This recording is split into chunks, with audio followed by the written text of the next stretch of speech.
Super Mario Odyssey, what a game. You came here to figure out what it might be. Let's get started. But first, if you haven't, make sure to like and subscribe, and let's go. So, Super Mario Odyssey is about how a plumber who does no plumbing named Mario loses his hat and his girlfriend to a big spiky tree named Bowser who is trying to induce forced marriage. But he meets a demon who got his sister stolen by Bowser, but since Mario is the superior demon, uses him as a hat and steals poor innocent monstrosities that have been brainwashed to work for Bowser for cool-looking hats as pay. I mean, they're pretty cool hats. Is it worth it, though? Now, Mario has to travel across various kingdoms, like ones made of food, mostly soup, or made of only top hats for some reason, and collect sentient rocks that are sometimes plated with blood or other substances.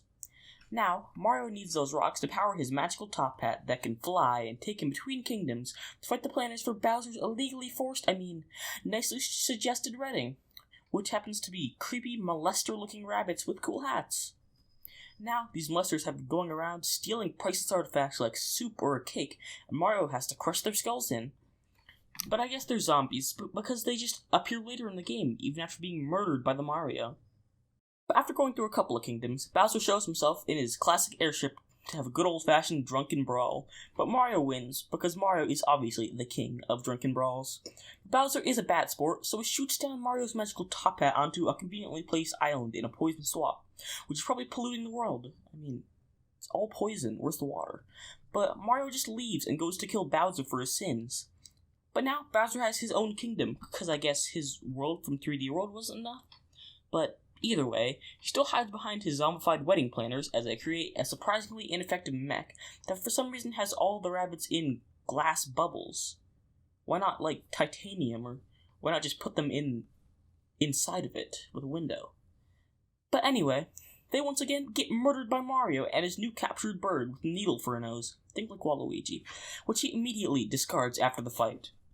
And he heads for the moon, which for some reason everyone can breathe, and has weird octopuses that shoot red spikes at you.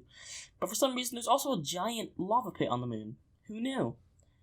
Bowser apparently, because he planted it with tons of hat-wearing Howard the Duck victims. And they're gonna try and mutilate poor Mario, but they won't, of course, because Mario is the superior victim that watched that movie. Now, we can see Peach and Bowser fighting over custody of who can sell the ring, because we'll just look at it. It must be so valuable.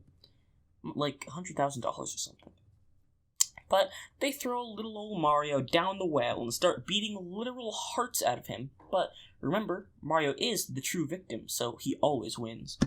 Now he takes Bowser's soul and uses him as a conduit to save himself and Peach from heat death at the core of the moon. So now, at the end, Peach steals Mario's magical top hat and leaves him stranded on the moon forever. But Bowser is once again used as a conduit to save Mario from certain death. But remember the demon Cappy's sister that I mentioned all the way back at the beginning of the video? Probably not, but she convinced Peach to disappear. But does Mario care? Definitely not. So he's just gonna go commit Not Awake. And thank you for watching to the end of the video. If you haven't, make sure to like and subscribe. Thanks for watching, and bye!